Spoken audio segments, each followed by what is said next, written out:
Okay, we are going to be doing a reading in the book of James. So, James chapter 1 reads, James, a slave of God and the Lord Jesus Christ, to the 12 tribes which are in the dispersion, rejoicing.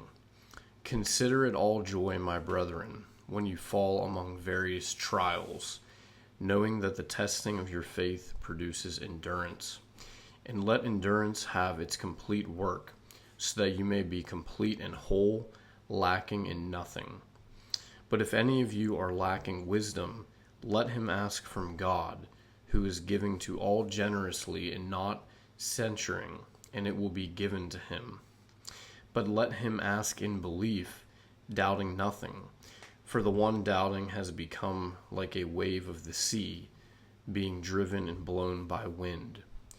For let not that man assume that he will receive anything from the Lord, a double-souled man, unstable in all his ways. Now let the lowly brother boast in his height, but the rich in his humiliation, because as a flower of grass he will pass away.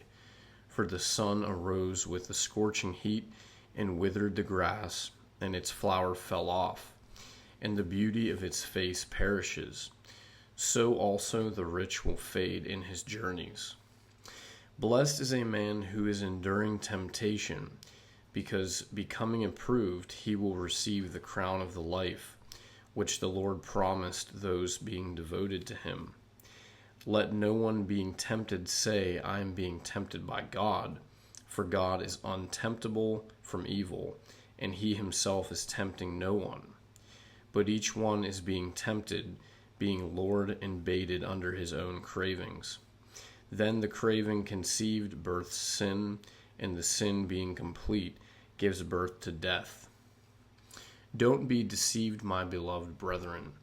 Every good giving and every perfect gift is from above, coming down from the Father of the lights, with whom there is no shifting or shadow of turning. Having determined, he gave birth to us by a word of truth, for us to be a kind of firstfruits of his creatures. So then, my beloved brethren, let every man be quick to hear, slow to speak, slow to wrath, for man's wrath isn't producing the righteousness of God. Therefore, having put away all filthiness and abundance of depravity, in gentleness receive the implanted word, which is able to save your souls. But become doers of the word, and not only listeners, deluding yourselves.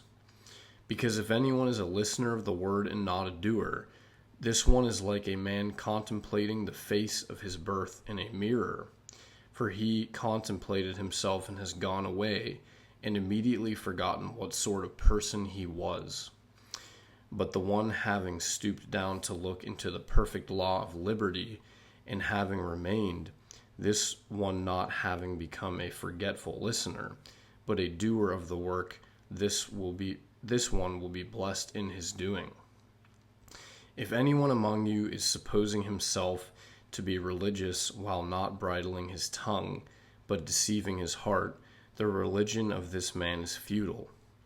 Pure and undefiled religion before God, namely the Father, is this: to be looking after orphans and widows in their affliction, to keep oneself unspotted from the world.